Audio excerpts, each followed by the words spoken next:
Hey guys, it's Addie and Cash. Welcome back to my channel. I'm glad to have you.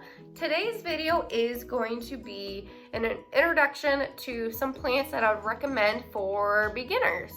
And I still consider myself a beginner, so you know, we're learning together here, folks. And I did take some notes, so if you see me looking down, that's just me reading off my notes, cheating, but don't tell anybody, okay? Thank you. I do want to start off by going into a little bit of detail about lighting situations. Now, the type of light that is coming through your window is very important for your plant.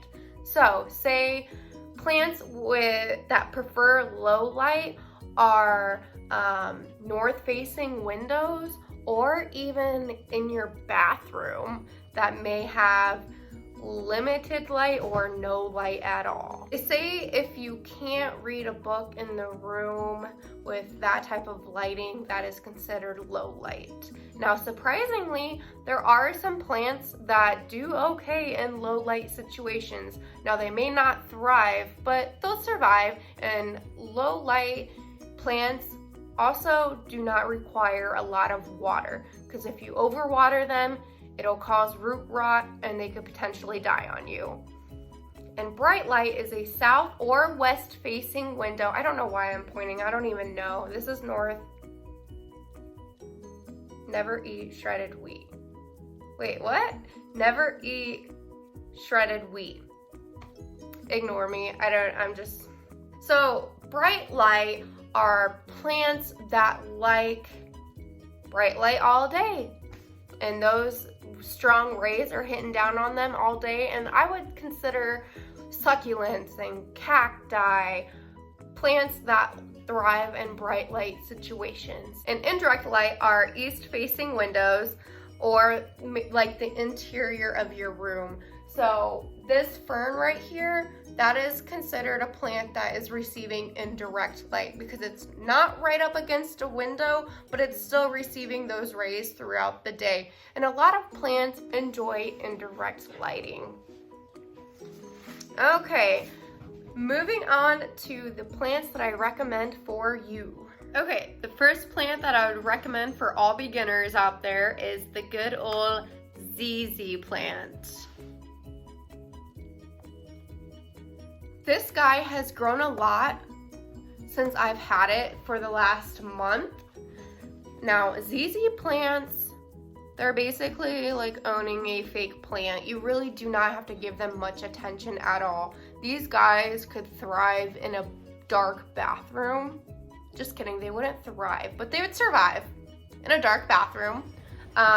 They do not like bright indirect light, so I keep them on a coffee table over there, so it's not up against a window or anything, but it's receiving some good lighting throughout the day. Stop! Are you done? I mean, there's a lot of new growth on this guy. Like, all the brighter green leaves are new growth. And there's a wide variety of these plants that I'm showing you. I'm just going to share the common name with you guys today. You guys do not have to water these very often. I've had this for a month and I haven't watered it yet. And the soil is pretty dry. So maybe in a week or two, I'll see about watering it. But these guys have big stems where they store their water. So these guys do well with neglect. And another plant that does pretty well with neglect is the Sansevieria, or people call it the snake plant. These guys like low light situations. They will do okay in indirect light. They would probably thrive more in indirect light, but a lot of people keep these guys in their bathrooms. So, and these are good air purifiers as well. And then also make sure to use well-draining soil for these guys, since they don't require a lot of water. having well-draining soil will help with avoiding root rot. And what I would recommend for some good draining soil is the cacti or succulent mix. I use Miracle Grow, I believe, and it comes in an orange bag. Okay. And the Dracaena or Dracaena, I don't know what it's called. I've always called it a Dracaena, but I think it's Dracaena. But people also call this guy the dragon tree. And he's kind of tilting a little bit, and he's getting some yellow leaves, which is not a good sign. So I'm gonna have to give this guy some TLC. I did have this guy up against my west-facing window, and I think that's why he was just getting too much light. These guys are also drought tolerant, so you don't need to water them as often. And I think that's another mistake that I made, is I watered this guy a little too much when I did water him. So I might have to think about repotting him, because he's still in his nursery pot and he's actually pretty root bound, so it's almost time to give him a new home. The next plant that I've kept alive for a year so far before I really started getting into plants is the aloe plant. This guy has stuck by my side for the past year, and I couldn't even be more thankful. It is so sweet for dealing with my crap. I've kept this against a west-facing window, like right up against it, and it's been doing okay. You water it about once a month, and it'll do okay for you guys. And another thing is aloe has this gel-like substance in their stem that you can cut a stem off close to the roots or the soil. You cut it off and then you scrape the gel out, and it's good for sunburns. So if you want to keep one of these plants around just for that reason, go for it. I recommend it. This is the Syngonium, or people call it the arrowhead plant. These guys do get pretty big, and I'm pretty sure they're a trailing plant also. These guys do pretty well with like medium to low lighting situations. You want to water when the first few inches of soil are dry, and a way to tell is either with a moisture meter, which I got mine at Lowe's, and I'm pretty sure you can find them on Amazon also. But another method that you can use is take your finger and feel around to about the second knuckle, and if the soil is dry, go ahead and give it a good drink. But if it's still kind of moist, give it a few more days to dry out before you water it again. So yeah, the Syngonium. Next is the Philodendron. Now there are a lot of different varieties of the Philodendron.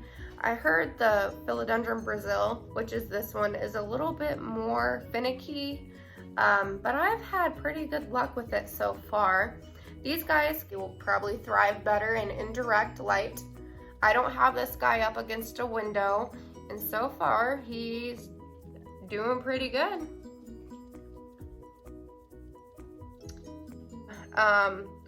Water it probably once a month, or when the soil is mostly dried out, just because you just want to avoid root rot with these guys also.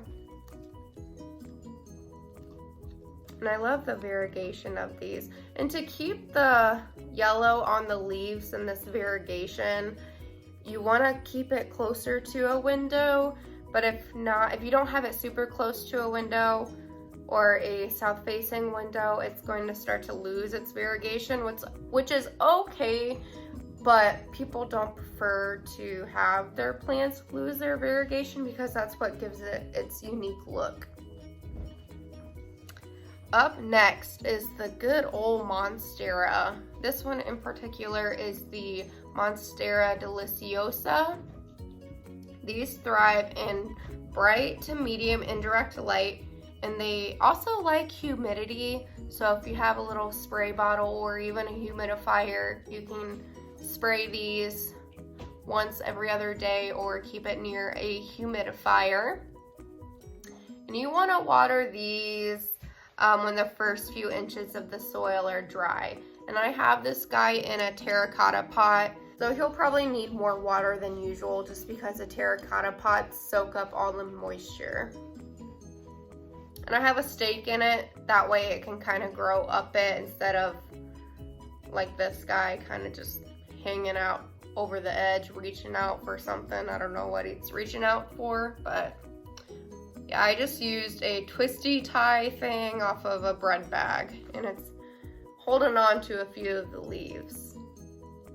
And another tip, this is kind of weird, but I'll share it anyway.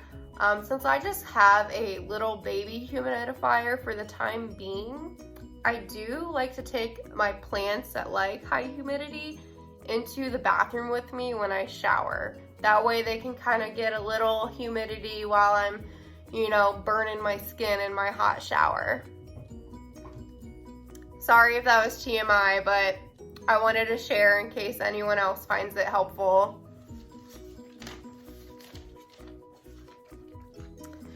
And the next pretty popular plant is the good old pothos. Pothos are pretty cool because they can thrive in almost any light situation. This one, I believe, is the golden pothos. And you just want to water it when it's mostly dry. And like I said, these could do well in low light, indirect, and medium light situations. And these are also a trailing plant, but this guy's just a wee little lad, so he's got a lot of growing to do, which he actually has a stem, or a new leaf coming up right there. New growth on plants is always a good thing, you guys. That means that the plants are happy and they love you. So yes, whenever I see new growth on my plants, I just get all happy inside. Parler Palm. I think these guys are so cute. They kind of remind me of little bamboo in a way. Oh.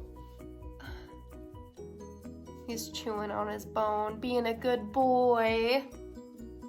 Oh, I'll move my camera over and you guys can probably see. That is Zorro. Oh, and that's Ghost. They love looking outside the window. And Blue is my third cat, and he's somewhere around here. Anyway, back to the Parler Palm. These guys like the soil to be somewhat moist, but not drenched for multiple days. They do not have to be right next to a window, so they do well in like medium to low light. And also, since I just now remembered, I'm going to include a picture of a diagram that I found pretty helpful with the lighting situation. Okay, so I hope that helped. The next plant I'm going to show you is the good old spider plant. I feel like they can do pretty good in a lot of different situations. I have this one like 10 feet away from a window, so it receives like medium indirect light throughout the day, and you want to water it when most of the soil is dry.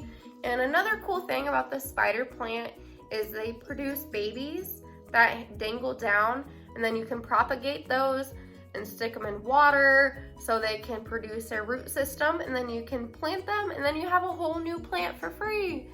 That's another cool thing about propagation, which I will get into in later videos down the road.